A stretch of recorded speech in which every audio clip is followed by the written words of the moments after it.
Commander Daniel Cross stood perfectly still on the bridge of the Valiant as the warning alarm screamed through every corridor of the ship. His hands gripped the edge of the control panel, while his eyes stayed locked on the massive object that had just appeared on their screens. The thing was enormous, and it hung in space like a dark metal moon that had decided to visit Earth without asking permission first. Every sensor on the ship was going crazy, trying to measure it and failing because the alien vessel was simply too big for their systems to fully comprehend in one reading.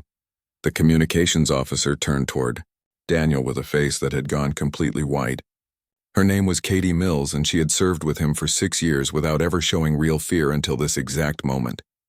She opened her mouth twice before any words came out, and when they did, her voice shook like leaves in a strong wind. She told him that the alien ship was broadcasting on every frequency humanity had ever used, and some they had only theorized about in classified research papers. The message was repeating, in perfect English and 23 other Earth languages with a precision that made it clear these visitors had been watching humanity for quite some time. Daniel told her to play the message, and the bridge fell silent except for the hum of the ship's engines and the quiet breathing of the 12 crew members who were about to hear something that would change everything. They thought they knew about their place in the universe. The voice that came through the speakers was cold and mechanical, but underneath the translation technology, there was something else entirely.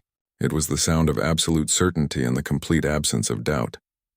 It was the voice of someone who had never been told no in their entire existence and could not imagine a universe where that might change.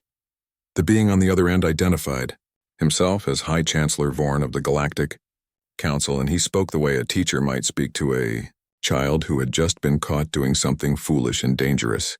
He explained that Earth had been detected expanding beyond its own solar system and constructing facilities on worlds that fell under Council jurisdiction, whether humanity knew it or not. The Council had governed this region of space for more than 12,000 years, and they had established laws that every species must follow without exception or debate. Humanity had violated those laws through ignorance, but ignorance was not an excuse that the Council recognized or accepted. The terms that followed were delivered without emotion or room for negotiation. Earth would immediately cease all military operations and recall every armed vessel to home orbit within 24 hours. All weapons capable of planetary destruction would be catalogued and surrendered to Council inspection teams, who would arrive shortly after this message ended. Earth would accept a Council occupation force of no fewer than 50,000 personnel, who would oversee the transition to proper governance under established galactic law. Every human colony beyond Earth would be abandoned within 90 days, and the populations returned to their homeworld, where they would remain until the Council decided otherwise. Finally, Earth would pay an integration tax of 40% of its gross planetary production for the next century to cover the administrative costs of bringing humanity into compliance with civilized standards. High Chancellor Vorn gave Earth exactly 72 hours to signal complete acceptance of these terms. Failure to comply would result in what he called corrective measures, and he said those words with the casual tone of someone discussing a minor inconvenience, rather than the potential destruction of an entire species. The message ended with a simple statement that the Council had never failed to bring a species into compliance, and they did not expect Earth to be the first exception to that perfect record. The transmission cut off and the bridge of the Valiant fell into a silence so complete that Daniel could hear his own heartbeat pounding in his ears. Katie looked at him, with eyes that asked a question her mouth could not form, and Daniel knew exactly what she wanted to know because every person on that bridge was thinking the same thing. They wanted to know if Earth would fight or if humanity would bow down to these aliens who had appeared from nowhere with demands that sounded more like a declaration of slavery than any kind of reasonable first contact protocol. Daniel told her to send everything they had just received directly to Fleet Command and then to the President's office with a priority tag that would make sure it landed on the right desks within minutes rather than hours. Back on Earth in a bunker that had been built 200 feet below the surface of Colorado, the President of Earth sat in a room with 15 other people who represented the absolute top of human military and political power. President Laura Manning had been in office for 6 years and had won her position by promising to keep humanity safe while they expanded into the stars. But nothing in her campaign had prepared her for this particular crisis. She read the message 3 times while the room waited, and when she finally looked up, her face showed no fear at all, but rather something that looked almost like recognition. General Kevin Hayes spoke first, and his voice carried the rough edge of a man who had spent 40 years in uniform fighting in conflicts that ranged from Earth-based terrorism to pirate raids on colony shipping lanes. He said what everyone in the room was thinking, which was that the Council's demands were completely unacceptable and represented nothing less than total surrender of human sovereignty and freedom. Admiral Patricia Cole agreed, but added that they needed to consider the practical reality of their situation, because that alien ship in orbit was larger than anything humanity had ever built, and they had no way of knowing what weapons it carried or what damage it could do if they chose to refuse. The debate went on for 2 hours while people argued about military readiness and diplomatic options and whether there might be some way to negotiate better terms or buy more time. Laura listened to all of it without interrupting until finally she raised one hand, and the room fell silent immediately. She said that she had been elected to protect human freedom, and that freedom meant nothing if they gave it away the first time someone threatened to take it by force. She said that humanity had fought tyrants on Earth for thousands of years, and had died in the millions to establish the principle that people had the right to govern themselves and choose their own destiny. She said that principle did not change just because the tyrant had arrived in a spaceship instead of marching across a border with tanks and guns. The vote was unanimous and the message was drafted in less than 30 minutes. It was short and simple and left no room for misunderstanding. Earth acknowledged receipt of the Council's terms and rejected them completely. Humanity would not surrender its weapons or accept occupation or abandon its colonies or pay tribute to anyone for any reason. Earth offered friendship and trade and mutual respect to the Council and any other species in the galaxy, but it would not offer submission or obedience, because those things were not in humanity's nature to give. The message ended with a single sentence that Laura Manning wrote herself, and it said that if the Council wanted Earth's freedom, they would have to take it by force, and humanity would make them pay for every inch in ways they could not imagine.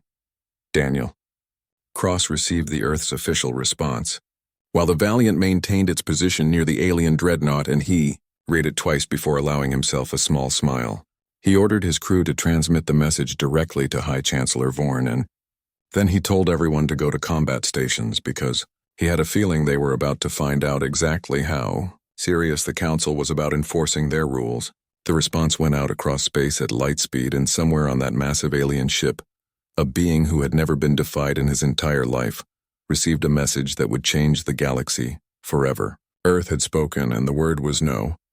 The Council chambers on the planet Centralis erupted into chaos when Earth's response arrived, and High Chancellor Vorn stood at the center of the circular room while representatives from 12 different species shouted in languages that the translation system struggled to keep up with.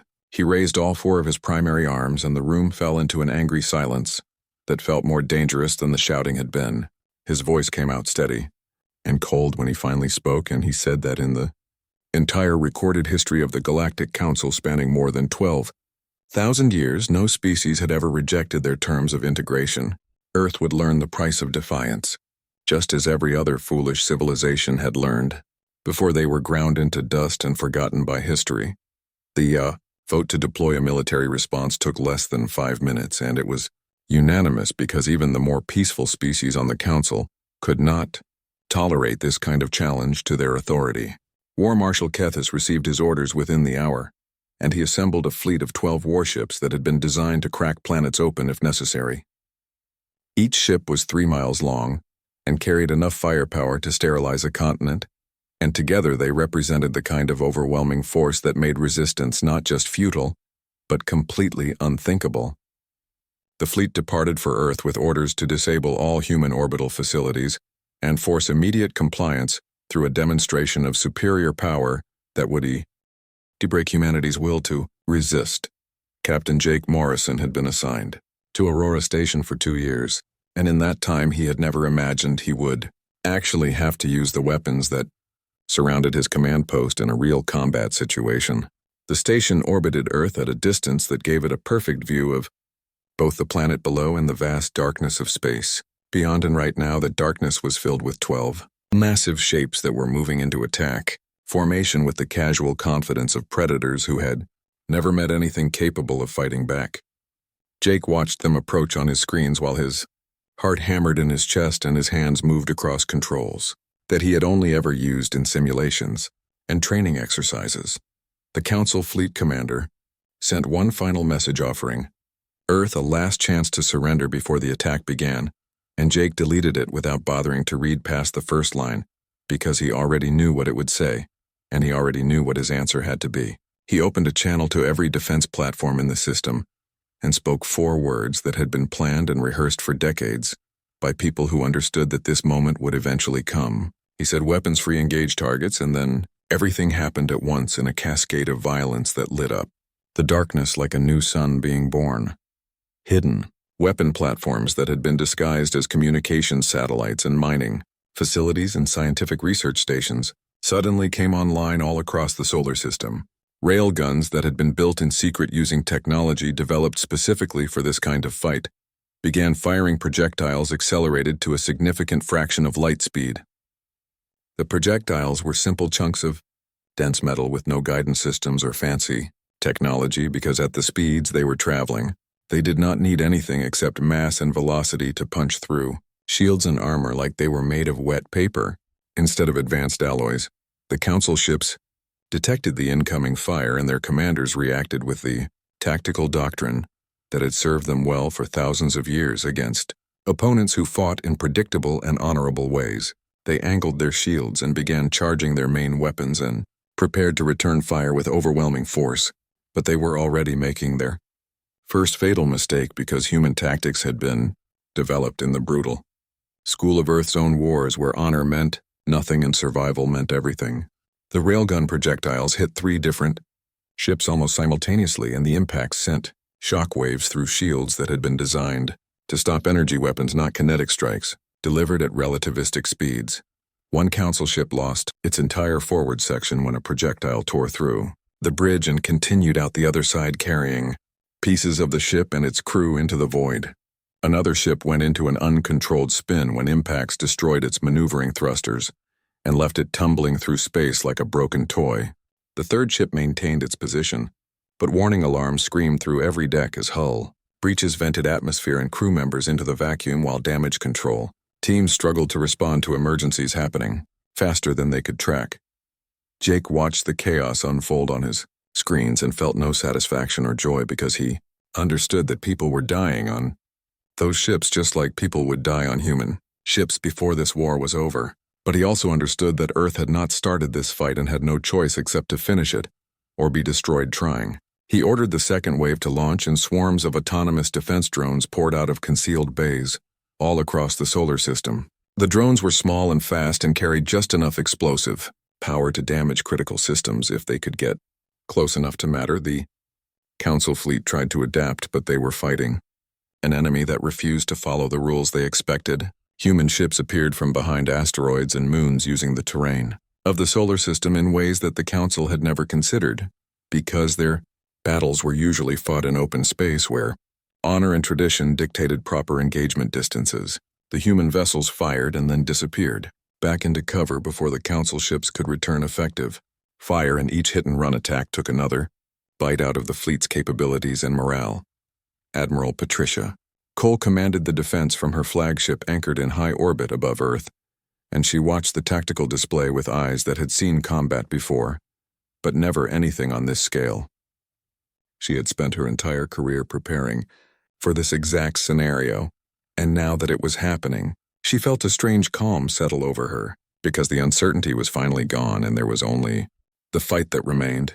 She sent orders to every ship and platform in the system and coordinated attacks that came from multiple angles at once because she knew that the Council expected enemies who would mass their forces and fight in formations that made sense according to traditional military doctrine. The battle raged for 6 hours without pause, and the space around Earth became a graveyard of debris and shattered ships from both sides. Humans died when Council energy weapons found their targets and burned through hulls to cook everyone inside in seconds. Council soldiers died when human missiles and railguns and focused particle beams tore their ships apart piece by piece. The mathematics of war played out in explosions and emergency transmissions, and the screams of the wounded that nobody had time to help because the fight demanded everything from everyone involved. Captain Jake Morrison saw Aurora Station take a direct hit from a Council plasma weapon and felt the entire structure shudder around him like it was trying to shake itself apart.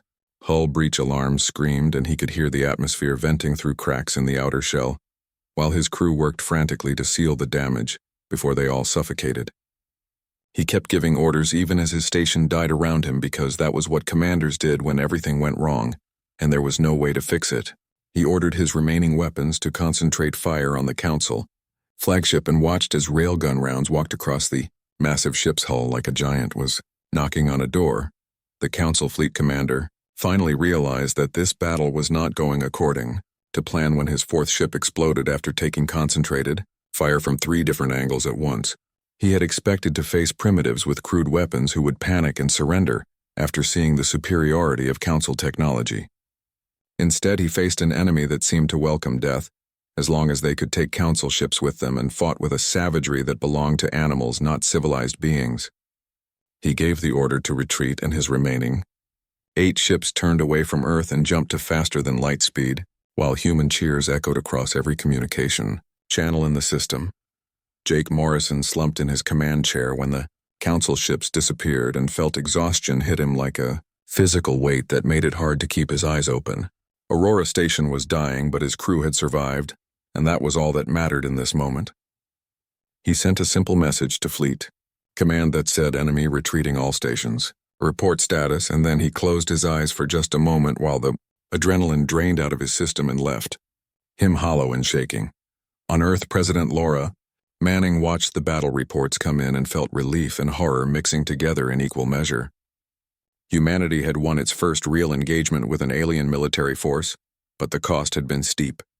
3 orbital platforms destroyed and 2 human ships lost with all hands and more than 800 people dead, in a fight that had lasted less than a day. But they had also destroyed 3 Council warships and sent the rest running, which meant that Earth had proven something important to the galaxy. Humanity could fight and humanity could win, and that changed everything about what came next. The emergency session of the Galactic Council lasted for 3 full days, and the anger that filled those ancient chambers was unlike anything the galaxy had witnessed in living memory. High Chancellor Vorn stood before the assembled representatives with his body rigid and his voice trembling with barely controlled rage as he demanded that Earth be made an example that would echo through history for the next 10,000 years. The other species agreed because they understood that if one world could defy the Council and survive, then every oppressed population in their territory would begin to wonder if they too could break free from the chains that had bound them for so long. War Marshal Kethis received command of the largest military force the Council had assembled in centuries, and he approached the task with the cold efficiency of someone who had crushed rebellions on 17 different worlds during his long career. 200 warships gathered at the staging point near the Centralis system, and each one was crewed by soldiers who had been told that humanity represented a threat to galactic order that must be eliminated completely. The fleet was so large that it took 2 full days just to organize the formation, and when they finally jumped to faster than light speed, the energy signature could be detected by every observatory in a dozen nearby systems. On Earth, the preparations for total war consumed every resource, and every moment of every day as humanity faced the reality that they had provoked an enemy powerful beyond anything they had previously imagined. Engineer Lisa Grant worked 18-hour shifts in the orbital shipyards above Mars, supervising the construction of warships that were being built faster than anyone thought possible. The designs were simple and brutal, with none of the elegance that peacetime construction allowed because there was no time for anything except weapons and engines and the minimum armor needed to hold everything together long enough to get into firing range. Every factory on Earth and every human colony switched to war production, and the civilian economy simply ceased to exist as people volunteered for jobs they had never trained for, because everyone understood that survival depended on total commitment. Children as young as 12 worked in manufacturing plants assembling components for weapon systems, while their parents served in combat roles or support positions. The elderly came out of retirement to teach skills that had been forgotten in peacetime and suddenly became vital again. Humanity transformed itself into a war machine in a matter of weeks, because that was what humans did when their backs were against the wall and extinction was the alternative to victory. Carl Bennett had been a diplomatic officer assigned to trade negotiations with the few alien species that humanity had made peaceful contact with before the Council arrived. Now he found himself on a small courier ship, traveling to the outer edges of Council territory, carrying messages to groups that officially did not exist. He met with resistance leaders on mining worlds where workers were treated like slaves and listened to their stories of oppression that had lasted for generations. He traveled to agricultural planets where entire populations lived in poverty, while their harvests fed Council core worlds in luxury. He visited industrial facilities where safety regulations did not exist and workers died by the thousands every year because replacing them was cheaper than protecting them. The pattern was always the same, and Carl began to understand that the Council's power rested not on the willing cooperation of its member species, but on fear and the certainty that resistance was impossible. Earth's victory had cracked that certainty, and now whispers of rebellion spread through underground networks that had existed in silence for centuries. Some groups offered to provide intelligence about Council fleet movements and defensive positions. Others promised to sabotage shipyards and supply lines when the time came.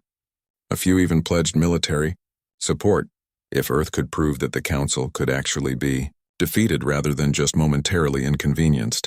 The Council Armada arrived at Earth's solar system 6 weeks after the first battle and war. Marshal Kethis deployed his forces with the methodical precision of someone who had done this many times before.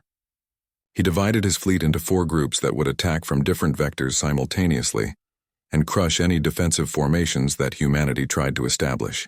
His orders were simple and direct, with no room for mercy or negotiation. Disable all military installations first, then proceed to bombardment of major population centers until surrender was offered.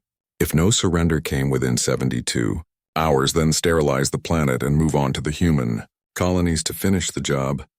Captain Jake Morrison had been promoted to command of the destroyer Defiance after Aurora Station had been abandoned as too damaged to repair. His new ship was one of 50 that formed the core of Earth's mobile defense fleet, and he knew that 50 ships against 200 was mathematics that did not favor human survival. But he also knew that humans had never been very good at accepting what mathematics said was inevitable, and had a long history of winning fights that the numbers said they should lose. He stood on his bridge and watched the Council fleet approach while his crew prepared weapons that had been tested exactly once in simulations and might explode just as easily as fire properly. Admiral Patricia Cole commanded the defense from a new flagship called Liberty, and she studied the tactical display with eyes that saw patterns in the chaos that others might miss. The Council was attacking in formations that made sense if your enemy fought by the rules and stood still to exchange fire like gentlemen in some ancient duel. But Earth had no intention of fighting that kind of battle because humans had learned long ago that honor was something you could afford only after you had won. She gave orders that sent human ships scattering in all directions like seeds, blown by wind, and the Council fleet suddenly found that the organized defense they expected had vanished into the vast emptiness of space. The battle that followed made the first engagement look like a minor skirmish by comparison. Council ships poured fire into positions where human vessels had been moments before, and found nothing but vacuum and the slowly dispersing heat signatures of engines that had already moved on.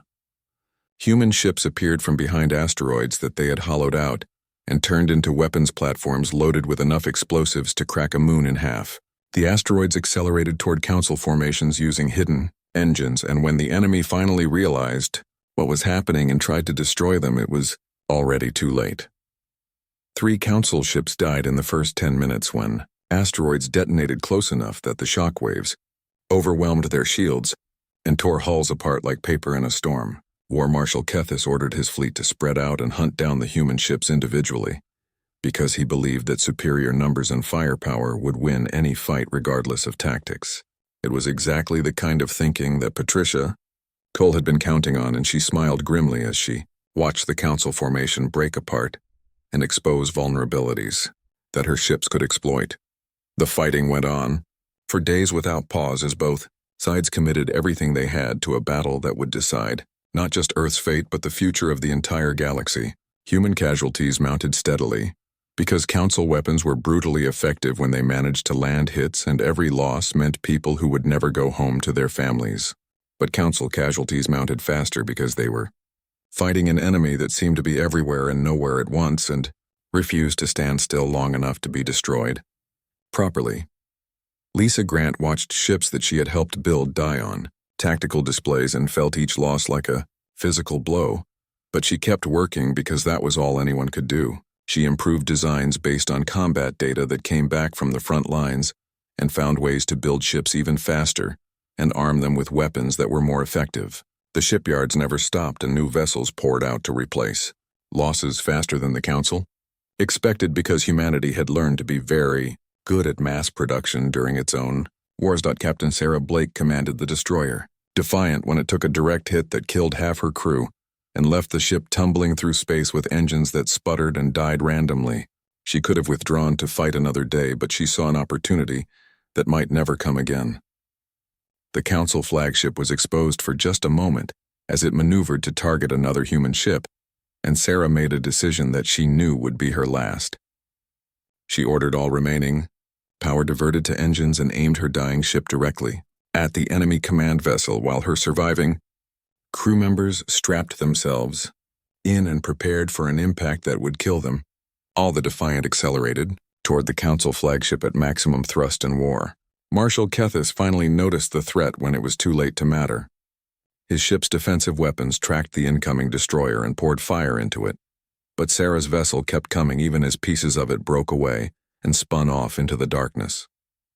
She spoke one last message into the communication system, telling Earth that it had been an honor, and then the Defiant hit the flagship's shields at a speed that turned the destroyer into a kinetic weapon more powerful than any missile. The shields failed under the impact, and the Defiant punched through into the flagship's main hangar bay, where Sarah triggered the reactor overload that she had armed 30 seconds earlier. The explosion tore through the heart of the Council command ship, and War Marshal Kethis died without ever understanding how a primitive species had managed to kill him. The flagship broke apart in a series of secondary explosions that sent debris flying in all directions, and suddenly the Council fleet was leaderless and confused, and vulnerable in ways that professional military forces should never be. Patricia Cole saw the opportunity and gave orders that sent every available human ship into attack runs against Council vessels that were trying to reorganize without clear command structure. The mathematics of the battle shifted suddenly as the Council fleet began to panic and make mistakes that cost them ships and lives. Some Council commanders tried to take control and restore order, but others simply ran for the edge of the system where they could jump to safety. The fleet that had come to crush Earth fell apart over the course of 6 hours, and by the time the survivors finally retreated into faster than light speed, they had lost more than 60 ships, and the certainty that the Council was invincible. The news of Earth's second victory spread across the galaxy faster than any ship could travel, because information moved through communication networks that connected every inhabited world in Council space. On the industrial planet, Kragos Prime workers gathered in their cramped living quarters after brutal 12-hour shifts and whispered about the humans who had done the impossible twick. The whispers turned into open discussions, and the discussions turned into plans, and within a week the entire workforce walked off their jobs and refused to return until the Council granted them basic rights that had been denied for generations. The Council sent security forces to restore order, but found that 10,000 angry workers armed with industrial tools were more than their troops could handle. On the merchant world of Velis, the population had paid crushing taxes to the Council for so long that most people could barely remember a time when they kept more than half of what they earned. When the news arrived that Earth had defeated a Council armada, the merchants held a secret meeting in the oldest warehouse on the planet and made a decision that terrified and excited them in equal measure. They announced that Velis would no longer pay Council taxes until the government agreed to negotiate new terms that reflected the actual value of services provided rather than simple tribute extracted by force. The Council threatened sanctions and military action, but the merchants controlled the shipping lanes for an entire sector, and cutting them off would hurt the Council almost as much as it hurt Velis. Across dozens of systems, the pattern repeated as populations that had been beaten down for generations, suddenly remembered what it felt like to have hope. The council faced rebellions and strikes and protests on a scale they had never experienced, because their power had always rested on the belief that resistance was futile and would only bring suffering.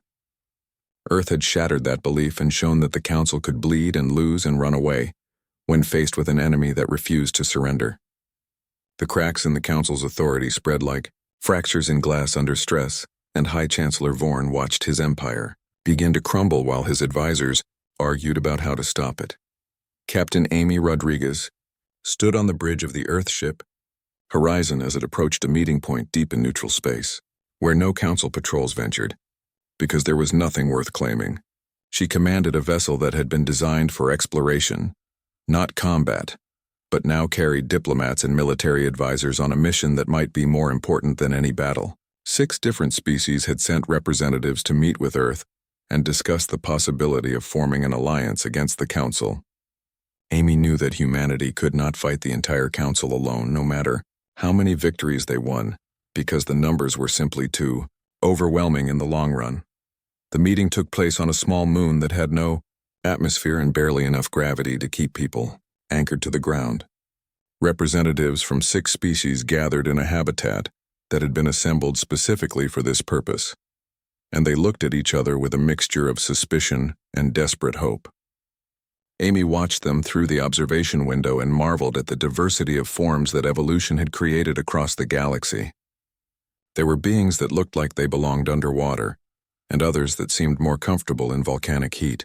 Some communicated through sounds that human ears could barely detect, while others used colors and light patterns that required special equipment to translate properly. Dr. Henry Kim had spent his entire career studying alien biology and trying to understand how different species thought and communicated, but nothing had prepared him for the challenge of mediating between groups that had been enemies or competitors for centuries before Earth even discovered fire.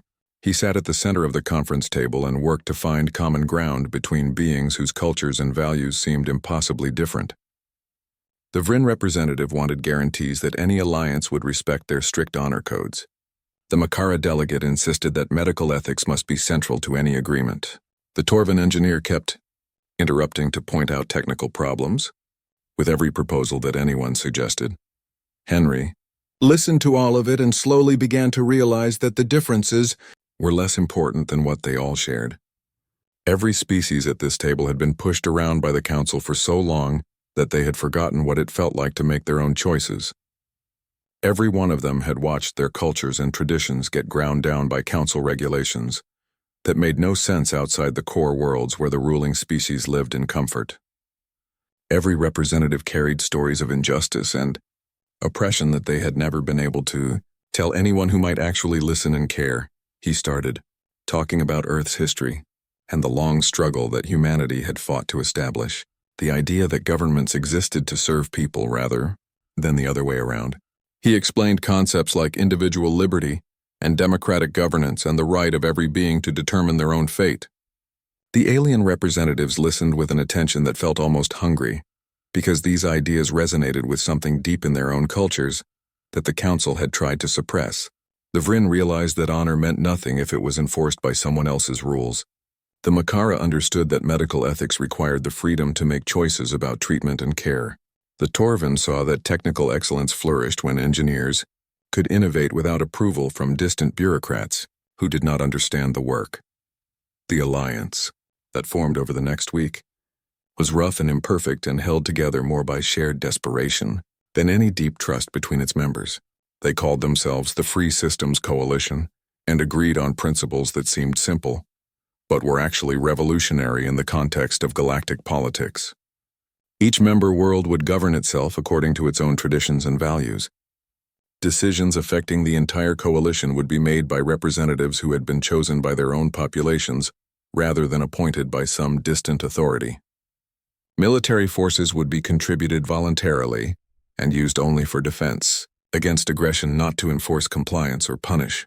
Dysent Earth agreed to provide military training and share the tactical doctrines that had proven so effective against council forces. The Vryn contributed their stealth technology that could hide entire fleets from enemy sensors until they were close enough to strike.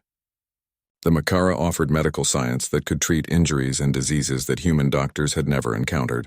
The Torvin brought engineering expertise that made human shipbuilders look like amateurs working with stone tools. Each species added something unique, and together they created a force that was stronger than the sum of its parts. Captain Jake Morrison found himself reassigned to a training position where he worked with alien officers who were trying to learn human tactics. It was frustrating at first because the aliens kept expecting formal rules and proper procedures, while Jake tried to teach them that real combat was chaotic and messy, and the side that adapted fastest usually won. He showed them recordings from Earth's battles and explained how human commanders made decisions based on incomplete information and changed plans in the middle of fights when circumstances shifted.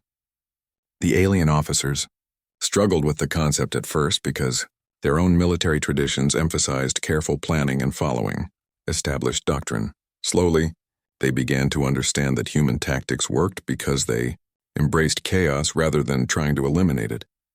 A Vryn commander realized that stealth technology became 10 times more effective when combined with unpredictable attack patterns that kept enemies guessing. A Mekara officer figured out that superior medical capabilities allowed forces to take risks that would be suicidal for troops without good emergency care.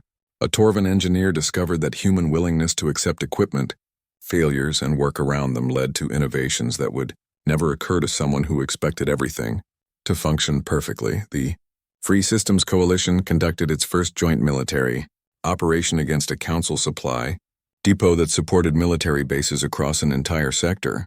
The plan was Amy Rodriguez's idea, and it combined elements from all member species into something that none of them could have accomplished alone. Vryn stealth ships got the fleet close enough to avoid early detection. Human ships provided the main attack force using tactics that hit hard and fast before the enemy could organize a defense. Torvin engineers had modified the weapons to be more effective against council shields. Makara medical teams stood ready to treat casualties from any species.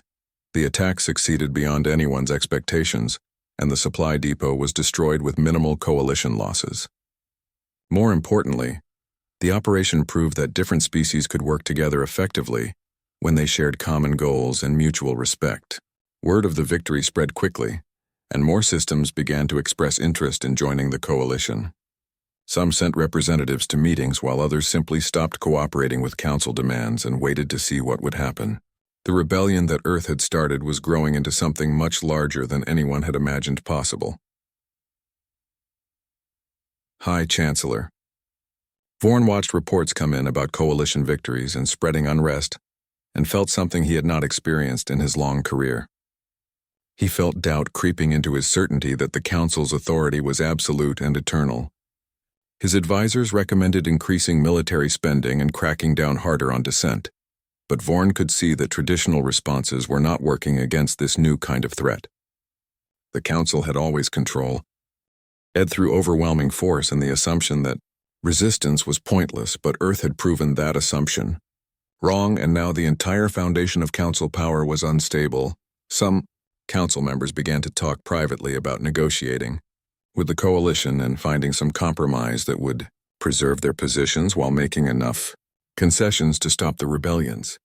Others insisted that any compromise would be seen as weakness and encourage even more defiance. The debates grew heated as different factions within the council realized that their empire was facing a crisis that could not be solved simply by sending more warships to blow things up.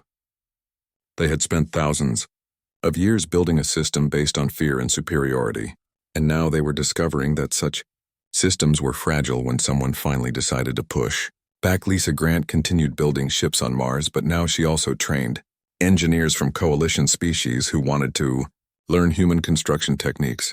She found that teaching forced her to think about why humans built things the way they did, and often the answer was that they had learned through failure and trial and error, rather than following some predetermined plan. The alien engineers were fascinated by human willingness to try something, even when success was uncertain, and adjust the design based on what actually happened rather than what theory said should happen. They started incorporating those principles into their own work, and the coalition fleet grew stronger with every ship that rolled. Out of the expanded shipyards, the Free Systems Coalition fleet gathered at the edge of council space in numbers that would have been unthinkable just 1 year earlier. And Fleet Admiral Peter Grant stood on the bridge of the flagship Unity watching as ships from dozens of different species took their positions in a formation that represented hope for half the galaxy. 300 vessels had answered the call, and while that was still fewer than the Council could muster in total strength, it was enough for what they needed to accomplish today. The plan was not to conquer or destroy, but to force the Council to the negotiating table by demonstrating that their grip on power had been broken beyond repair. The target was Centralis itself, and the symbolism was more important than any tactical advantage because the Council homeworld had never been threatened in all the thousands of years that the Empire had existed. Peter knew that attacking Centralis would provoke a response that could escalate into total war if they were not careful, but he also knew that half measures would not be enough to change a system that had oppressed countless populations for so long. The Coalition needed to prove that the Council could be challenged, even in their seat of power, and that the old order was finished whether the ruling species accepted it or not. The jump to Centralis took 6 hours, and when the Coalition fleet emerged from faster than light speed, they found themselves facing defensive installations that surrounded the planet in layers of overlapping fire zones and shield generators. Council warships scrambled to intercept the incoming fleet, and for a moment it looked like the battle would turn into exactly the kind of bloody slugging match that Peter had hoped to avoid. Then the communications channels lit up with broadcasts from Centralis itself as populations on the planet, who had been watching the rebellion spread across the galaxy, decided that they too wanted freedom from the Council's authoritarian rule.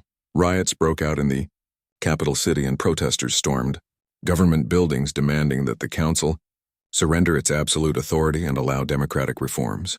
The timing was not coincidental because Coalition agents had been working for months to organize resistance movements on every Council world, including Centralis itself.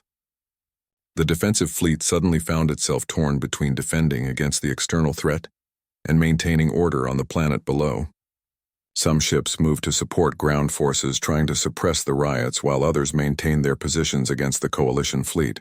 The divided response was exactly what Peter had been counting on, and he ordered his ships to advance, while the enemy was confused and disorganized.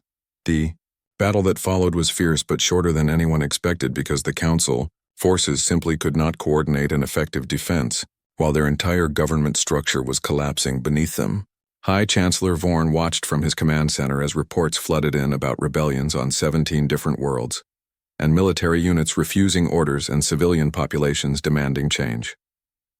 He had spent his entire life believing that the Council's power was unshakable, and now he watched it crumble in a matter of hours, because the foundation had been rotted by centuries of oppression and injustice.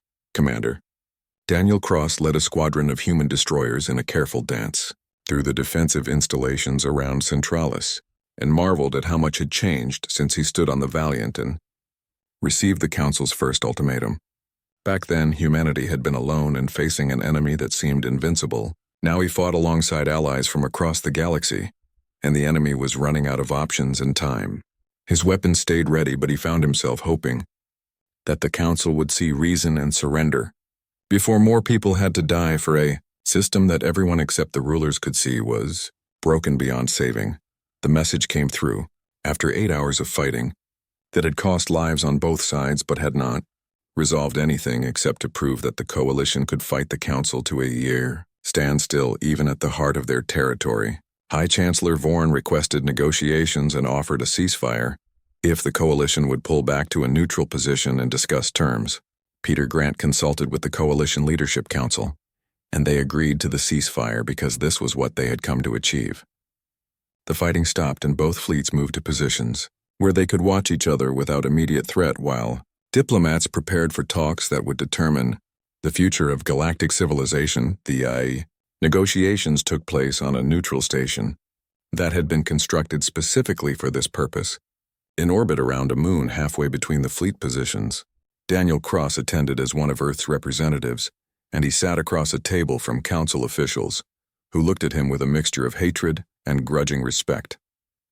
The talks were difficult, because the Council wanted to preserve as much of their power as possible, while the Coalition insisted on fundamental changes that would strip away the authoritarian control that had defined the Empire for thousands of years. Days turned into weeks as both sides argued over every detail and tried to find compromises that would satisfy their populations without making the agreement worthless.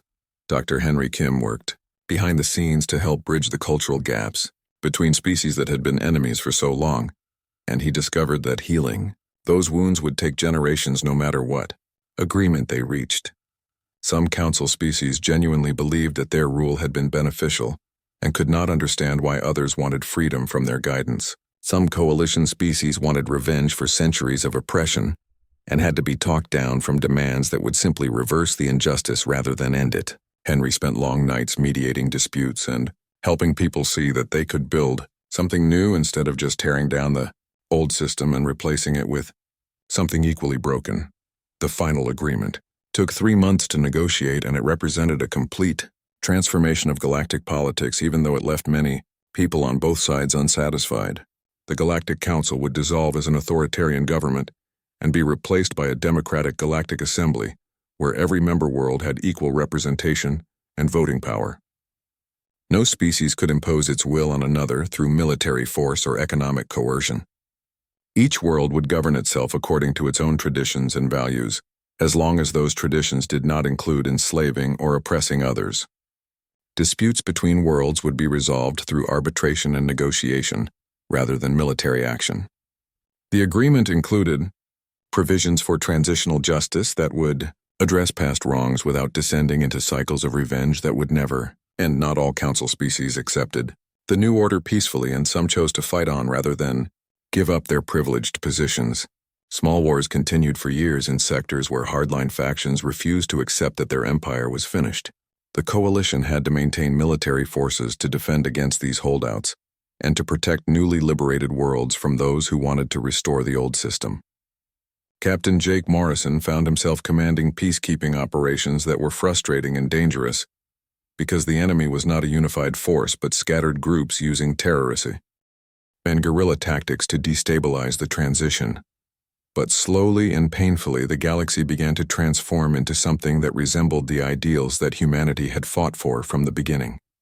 Democratic governments replaced authoritarian rule on world after world. Species that had been enemies learned to work together on projects that benefited everyone.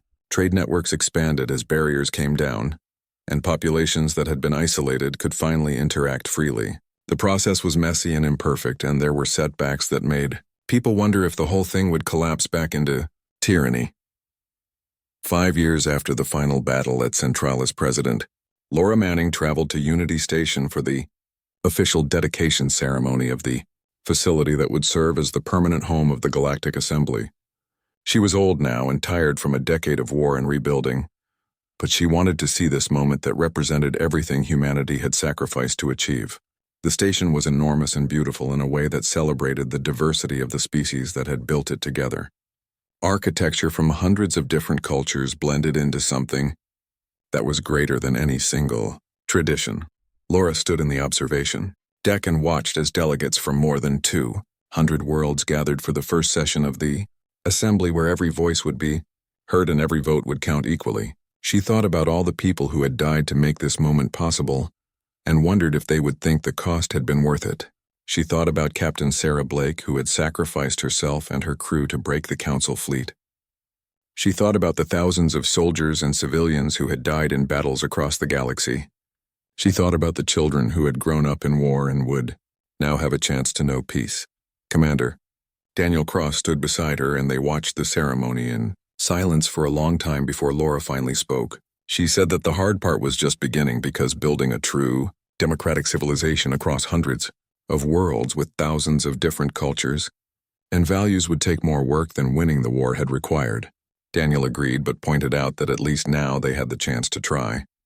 For thousands of years, the galaxy had been ruled by force and fear, and the idea that some species were naturally superior to others. Now they had the opportunity to build something based on mutual respect and the recognition that every being had value and deserved the right to determine their own future. Laura asked him if he thought it would work, and Daniel admitted that he did not know. Human history was full of attempts to build perfect societies that had failed, because people were complicated and flawed and prone to making mistakes. But human history was also full of examples of people refusing to give up on ideals even when the practical reality fell short. Democracy was not perfect, but it was better than tyranny, because it gave people the ability to fix problems without having to start a revolution every time something went wrong. The Galactic Assembly would make mistakes, and there would be corruption and injustice that slipped through despite everyone's best efforts. But there would also be accountability and the possibility of change that had not existed under Council rule. The ceremony concluded with representatives from every member world pledging to uphold the principles of the new order and work together to solve the enormous challenges that faced a civilization spread across thousands of light years.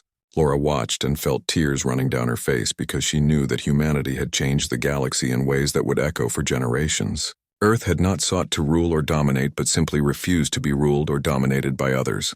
That simple act of defiance had sparked a revolution that freed billions of beings from oppression and gave them a chance to build their own futures. She thought about the Council's first ultimatum and the choice that humanity had faced between submission and resistance. She thought about the response that Earth had sent back, saying that freedom was not something to be given away, no matter what threats were made or what costs would have to be paid. She thought about how one small world on the edge of known space had stood up to an empire that ruled the galaxy and had won not through superior technology or overwhelming force, but through the stubborn refusal to accept that might made right.